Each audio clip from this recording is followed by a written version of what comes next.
ये जो पंडाल आप देख रहे हैं वो लगा तो शादी के लिए ही था, लेकिन अब इसी पंडाल के नीचे दुल्हन धरने पर बैठी हुई। महीने भर से भी कम हुआ जब शालिनी धूमधाम से दुल्हन बनकर इस घर में आई थी। शादी के बाद दूल्हा दुल्हन हनीमून पर भी गए। उसके बाद होली पर अपने मायके गई शालिनी। जब वापस ससुराल लौटी तो ससुराल वालों ने उसे अपनाने से ही इनकार कर दिया। घर का दरवाजा ही नहीं खोला गया। जब गेट नहीं खोला गया तो दुल्हन अपने ससुराल के सामने ही धरने पर बैठ गई। शालिनी ने जब ये बात अपने घर वालों को बताई तो वो भी शालिनी के साथ धरने पर बैठ गए। शालिनी की शादी हाल ही में हुई थी। शादी के बाद वो बाली हनीमून पर भी गई। वहां से लौटते ही शालिनी को होली के नाम पर अपने मायके भेजा गया। उसके बाद शालिनी से ससुराल वालों ने नाता क्यों तोड़ लिया, दुल्हन को अपने ही ससुराल में धरने पर क्यों बैठना पड़ा, सुनिए खुद शालिनी और उसके पिता की जुबान। उत्तर प्रदेश के मुजफ्फरनगर से एक दहेज उत्पीड़न का अनोखा मामला सामने आया है, जहां पर शादी के महज एक हफ्ते के भीतर ही शादी के अलगाव की नीति शुरू हुई। फिलहाल जो महिला है, जो दुल्हन है नई नवेली, वो इस टेंट के अंदर धरना दे रही है, बिल्कुल अपने ससुराल के बाहर। और ये इसलिए क्योंकि अब शादी के बाद इनसे 50 लाख रुपए के दहेज की फिरौती एक तरीके से मांगी जा रही है। ससुराल कहाँ पर है वो आपको मैं दिखाते चलूं। A to Z कॉलोनी का ये एक घर आप देख सकते हैं कि इस पूरी कॉलोनी में जब आप इस घर को देखेंगे आप अंदाजा लगाएंगे कि सामाजिक तौर पर या आर्थिक तौर पर आपको एक सुसज्ज परिवार इसके अंदर रहता हुआ नजर आएगा। लेकिन यहाँ पर जहाँ दुल्हन ब्याही गई, विदा करके लाई गई, वहां से शादी के जब 2 दिन बाद दूल्हा दुल्हन रवाना होते हैं हनीमून पर, उसके बाद लड़की से 50 लाख रुपए की मांग की जाती है, जिसकी 2 से 3 दिन पहले शादी हुई है। और उसके बाद उसे अपने मायके दोबारा भेज देने की बात होती है।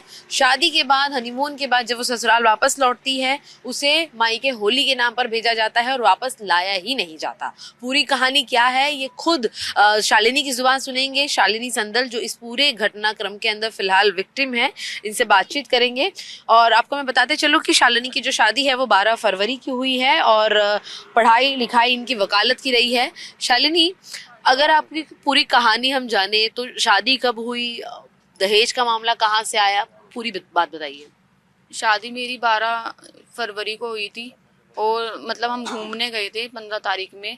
17 तारीख से बिना मतलब वजह भी नहीं पता है क्या चीज़ है क्या चीज़ नहीं है। एक पहले तो पैसे की मांग कही गई। मैंने सोचा चलो सब मजाक है, चीज़ें दो दिन में ठीक हो जाएगी या फैमिली में चलो घर जाके बातें सुलझ जाएंगी। मैंने तो पापा को बात नहीं बताई थी। मैंने कहा वो इस बारे में खुद बात नहीं करेंगे और चीज़ें ठीक है, नॉर्मल तरीके से ठीक हो जाएंगी। बट 17 तारीख से बिल्कुल ही बोलना बंद किया हुआ था। बिल्कुल बात ही नहीं करनी है। ना घूमने जा रहे हैं तो फोटो भी क्लिक नहीं कराने हैं। घूमने जा रहे मतलब हर चीज़ पे मतलब लड़ाई करनी थी कि अगर मैं कुछ पूछ भी रही हूँ तो क्यों पूछ रही हूँ मैं मतलब ये चीज़ थी कि मैं मतलब पूछना भी। और उस बार उस बात पे मम्मी जी को फ़ोन मिलाया जा रहा था कि यहाँ पे ये चीज़ हो रही है वो चीज़ हो रही है। फिर इसके बाद हम घर पे वापस आ गए थे। तो घर आने के बाद दो तीन चार मीटिंग रखवाई गई है इन्हीं की साइड से। नए लोग जोड़े गए हैं। उसके बाद ये चीज़ हुई कि ये बोला चलो बच्चों की ट्यूनिंग ख़राब हो रही है तो 4 तारीख में पदफेरा करते हैं। उसके बाद होली आ रही है। होली फर्स्ट लड़की की घर बनती है। तो मैंने मम्मी जी मतलब पदफेरा करा के आ गए ये लोग। तो मैंने कहा मम्मी जी मतलब अगर आप मुझे अपनी बहू नहीं मान रही हो तो रीति रिवाज किस चीज़ के हैं, मुझे घर नहीं जाना है। तो फिर कोई बात नहीं। तो उन्होंने 2 शंकर स्वरूप जी और नवीन बंसल जी हैं शामली के, और शंकर स्वरूप यहाँ के ही हैं। उनकी जुबान पे मुझे घर भेजा गया कि कोई बात नहीं आप होली घर पे बना के आओ। ये व्यक्ति कौन है वैसे जिनका नाम आप ले रही हैं? इन्होंने क्या किया है शादी? मतलब ये लोग इनकी साइड से जुड़े थे।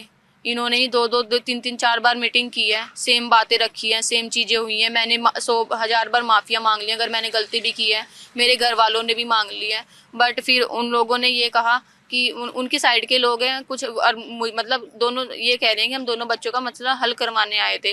बट वो अब ये चीज़ हुई कि मीटिंग रखने के बाद चीज़ें हो गई, घर पे भेजा गया मुझे।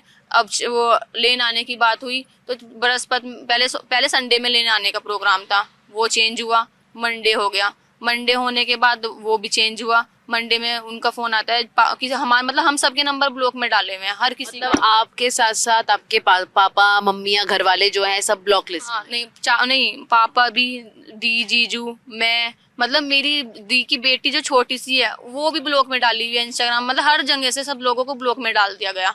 फिर पापा ने, मतलब पापा से कोई कांटेक्ट नहीं, पापा फ़ोन मिला रहे हैं, मैं भी फ़ोन मिला रही हूँ, मैंने कम से कम 100 से समथिंग से सबको फ़ोन किए हुए हैं, कोई मतलब नहीं है। फिर चाचा के पास फ़ोन आता है, चाचा को बोलते हैं कि चाचा जी मेरी, मतलब मुझे मंडे में मेरा कुछ काम है और बृहस्पति की मीटिंग डन करते हैं।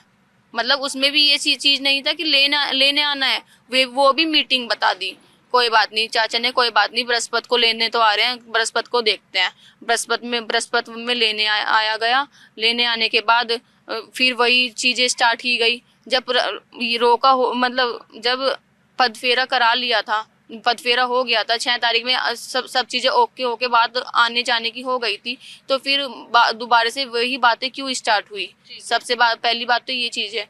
और चलो फिर उसके बाद कोई बात नहीं, उसके बाद हमारे घर से नाश्ता पानी कराया गया। फिर बातें स्टार्ट हुई, घर वालों ने बोला अभी देखते हैं क्या होता है, आप लोग खाने की तैयारी, हमारी साइड से खाने की तैयारी करनी स्टार्ट हुई। आप लोग खाना, हाँ नहीं खाने की, हाँ खाना हमारी साइड से खाने की तैयारी हुई। इतने में सब लोग उठ के चले गए बिना बताए। आपके पिताजी भी यहाँ पर मौजूद हैं शालिनी के। सर आपका नाम क्या है? मेरा नाम पवन सिंघल है। सिंगल जी, ये बताइए कि शादी अरेंज मैरिज है, लव मैरिज है, कैसे तय हुई कि शादी को तय होने के समय दहेज की मांग की गई? नहीं, मांग तो हमारे तो कुछ नहीं, क्योंकि हमने अच्छा परिवार देख के अच्छे खर्चा कर रखा है। ये हमें पता नहीं हमने क्या कर दिया, वो तो आता रहा लगता रहा। पर यह है कि हमने तो शादी हमारे कुछ नज़दीक पहले भी थी, हमारे रिश्तेदार भी लगते थे दूर के ही। हमने तो उसका अच्छा परिवार है भाई, चलो कर दो, हमें कोई इस बार ऐसा करेंगे। अच्छा छोड़ने का कोई कारण नहीं बताते भाई, कारण तो कोई बताना पड़ेगा जब तो हम बच्चे को अपनी लेके जाएंगे। कारण कोई बताते नहीं भैया कि छोड़ना। अच्छा, तो जब घर पर आए थे, मीटिंग कर रहे थे, तब 50 लाख रुपए या कितने पैसों की मांग? हमारे से बेटे से हमारे तो कोई बात नहीं, जो भी बात करी बेटी से करी, ये नहीं बताया हमें कुछ। हमें तो बेटी ना आया था, हमें कुछ बताया नहीं। अब हमारे बातें पता चल रही। अच्छा। अगर हमें पहले पता चल रही तो हम शायद शादी ना करते, दहेज लोग भी हो गए इनके। अभी तो हमें अब लोग अब बता रही हमारी बेटी कि भाई ऐसा काम हमें कभी नहीं कुछ कहा, पर इनसे तो करा ना। शादी के पहले आपसे कभी कहा था कि मतलब दहेज चाहिए या कुछ चाहिए? बैंक अकाउंट के ऊपर सीन हुआ था। एक्चुअली क्या हुआ था ना कि घूमने जाना था, कार्ड की बात हुई, फॉरेक्स कार्ड की बात हुई और डेबिट कार्ड की बात हुई। तो डेबिट कार्ड के तो चलो, डेबिट कार्ड तो मैंने बनवा लिया कि मैंने कहा डेबिट कार्ड की बात है, डेबिट कार्ड की मैं बनवा लूंगी, बट फॉरेक्स कार्ड में 1 लाख रुपए वाली बात थी। तो मैंने भाई इतनी, मेरे पापा शादी कर रहे हैं, वो बहुत बड़ी चीज़ है, तो मैंने उनको बोला कि मैं डेबिट कार्ड तो मैं बनवा लूंगी, बट 1 लाख वाला मैं नहीं खुलवा सकती हूँ। ये बहुत बड़ी चीज़ है कि मैं अपने पापा से 1 लाख रुपए, 1.25 लाख रुपए थोड़ी ना मांगूंगी, क्योंकि 25,000 रुपए में वो खुला था डेबिट कार्ड। तो कोई बात नहीं, इन्होंने किसी बैंक वाले को मेरा नंबर दिया, उनका फ़ोन आया। मैंने कहा सर, उन्होंने कहा मैम ऐसे बातें, उन्होंने आपका नंबर दिया है, आपको ये दोनों कार्ड बनवाने हैं और 1.25 लाख रुपए के चेक लगेंगे। तो मैंने कहा सॉरी सर, मैंने उनसे बात ऐसे की, सॉरी सर एक्चुअली ना मैं 25K वाला तो मैं ओपन करा लूंगी, बट 1 लाख वाला मैं नहीं अफोर्ड कर सकती हूँ, मैं अपने पापा से नहीं मांग सकती हूँ, ये बहुत बड़ी चीज़ है। तो उनको पता नहीं क्या हुआ, उनको ये क्या, उनका फ़ोन आता है उसी दिन मेरे पास। 23 तारीख की बात है, दी को बेबी हुई थी, उसी दिन हम हॉस्पिटल में थे। तो उन्होंने मेरे से ये चीज़ बोली कि तुमने बैंक वाले से क्या बात कही है, उससे क्या बदतमीजी की है। जो मैंने बात कही थी मैंने वो चीज़ कह दी।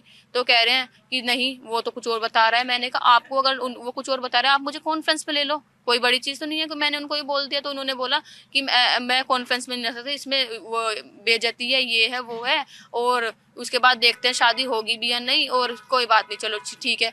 फिर उस दिन पापा ने कहा कोई बड़ी बात नहीं है, चलो मैं ओपन करा दूंगा। वो पापा ने वो ओपन कराने की भी बात कह दी, वो पापा ने ओपन करा दिया।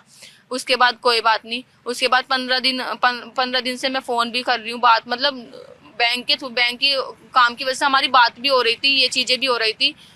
कोई मतलब ये चीज़ें होने के बाद 15 दिन से कोई बातचीत हो नहीं रही थी। 6 तारीख में बल्कि मैंने मैसेज किया, मैंने कहा 6 दिन रह गए हैं शादी के, अब तो अगर किसी बात पे गुस्सा हो चलो मैं माफ़ी मांगने को तैयार हूँ। अगर चलो मैंने बैंक वाले के साथ अगर आपको लगता है मैंने बदतमीजी की है, मैं उसके लिए सॉरी बोल रही हूँ, चीज़ें ठीक करते हैं। मैंने कहा 6 दिन रह गए हैं, अभी तो अब फंक्शन से स्टार्ट होने वाले हैं घर में, हम सब चीज़ नॉर्मल करके फिर से बातें स्टार्ट हो गई। वो मैसेज भी है मेरे पास और रिकॉर्डिंग भी है मेरे पास उस चीज़ की कि मैंने माफ़ी मांग के सब कुछ ओके हो गया। शादी से अगले दिन फिर वही चीज़ें स्टार्ट हो गई। अच्छा, तो मतलब देखिए मैं आपको सीक्वेंस समझना चाहती हूँ आपसे कि 12 की आपकी शादी हुई है, 15 को आप लोग यहाँ से हनीमून के लिए जाते हैं, पहली बार मांग कब की जाती है? मांग तो मेरे से घूमने में 17 तारीख को, 17 तारीख में ही मांग क्या बोला गया था एग्जैक्टली उनके द्वारा? अब ये बोला गया था कि अभी मतलब शादी ना मेरी इससे पहले 6 और 7 दिसंबर की थी, इन्हीं की साइड से चेंज हुई थी डेट, क्योंकि घर कंप्लीट नहीं हुआ था। बोला उन्होंने ये था कि अभी शादी और घर पे मेरे बहुत पैसे लग गए हैं, 1 करोड़ से भी ऊपर, तो मतलब अगर घर में तुम्हें भी रहना है तो 50 लाख रुपए लेके आने पड़ेंगे, मैं तुम्हें घर में तब रखूंगा मैं, वरना मैं तुम्हें किसी भी कीमत पे घर में रखने के लिए तैयार नहीं हूँ, चाहे कुछ भी हो जाए।